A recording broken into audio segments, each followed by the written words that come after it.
In the final decades of the 1st century BCE, the once mighty Egyptian kingdom was on the verge of collapse.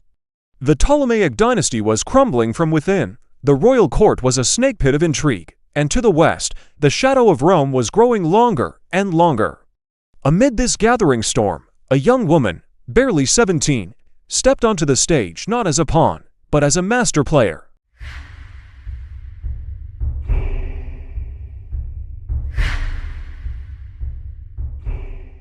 Her name was Cleopatra VII, and she would become one of the most powerful, intelligent, and controversial women in all of history. But Cleopatra wasn't simply handed her crown.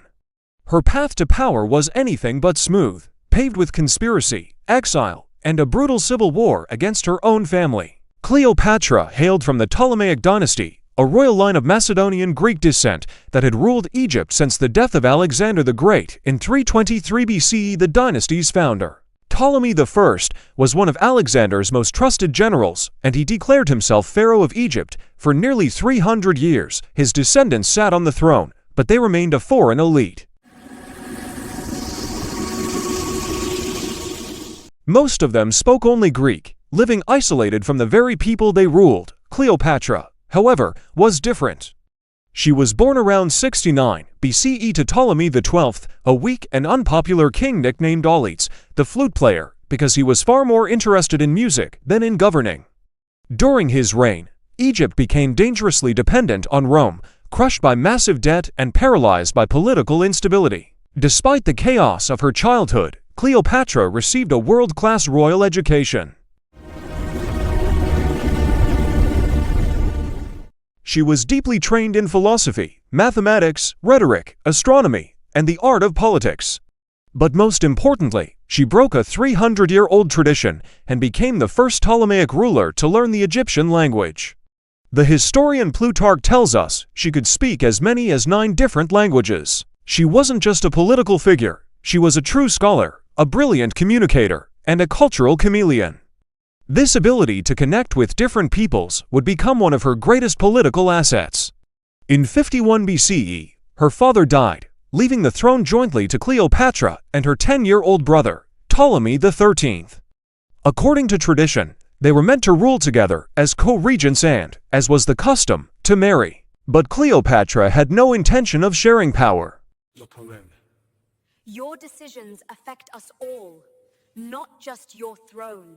She quickly took charge, issuing royal decrees in her own name and pushing her brother to the side. She tried to stabilize Egypt's failing economy, reduce its reliance on Roman loans, and strengthen her own rule. But her ambition and assertiveness antagonized the powerful figures in the royal court, especially the advisors who were manipulating her young brother. Within 2 years, they had orchestrated a coup and forced Cleopatra out of power. Cleopatra was driven into exile, likely finding refuge in the eastern desert near Syria. She had only a small band of loyal followers, no army, no throne, and very few resources. But she was not defeated, she was determined to return. At this exact moment, a world-changing event was unfolding. A massive civil war had erupted in Rome between its two most powerful men, Julius Caesar and Pompey the Great. This conflict would reshape the Mediterranean world, and it would change Cleopatra's life forever. After a crushing defeat at the Battle of Pharsalus, Pompey fled to Egypt, seeking refuge and support. But the advisors to the young Ptolemy XIII saw an opportunity. Hoping to win Caesar's favor, they had Pompey ambushed and murdered, then presented his severed head to Caesar as a gift. This was a catastrophic miscalculation. Caesar arrived in Alexandria shortly after, not pleased, but absolutely furious. He stormed into the royal palace, seized control of the situation, and demanded that the internal conflict between the Egyptian siblings be resolved. Cleopatra saw her opening. She knew Caesar was a man who admired cleverness, boldness, and a touch of drama. And she was about to give him all three. According to the famous account by Plutarch, Cleopatra had herself smuggled past her brother's guards and into Caesar's private quarters, ingeniously wrapped inside a carpet or a large sack. When the bundle was unrolled, she dramatically appeared before the most powerful man in the world, not as a desperate refugee, but as a queen in exile demanding justice. Whether this story is literally true or a brilliant piece of historical theater, the message was undeniable. Cleopatra knew how to turn a daring performance into real power. Caesar tried to mediate, urging Cleopatra and her brother to rule jointly as their father had intended. But the young king and his advisors refused.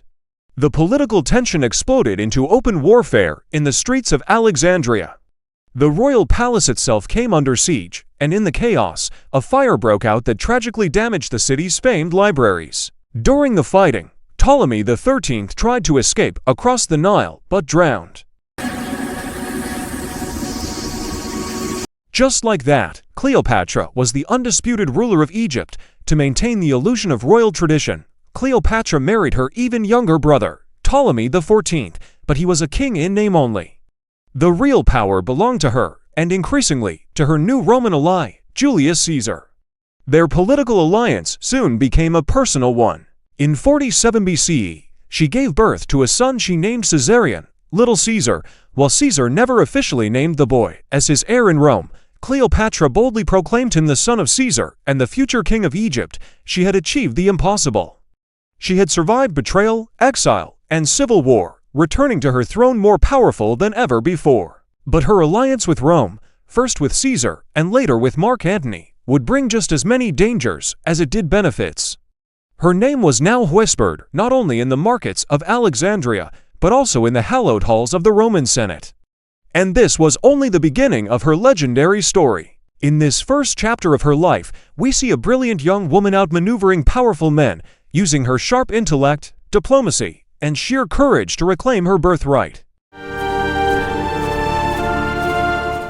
In the next part of our story, her world will expand, the stakes will get even higher, and her love affair with Rome will lead to a final, epic confrontation. If you enjoyed this journey into Cleopatra's incredible rise to power, don't forget to like this video and subscribe to our channel. Share your thoughts in the comments below, and be sure to watch the next episode, which is waiting for you right now on the end screen. Thanks for watching.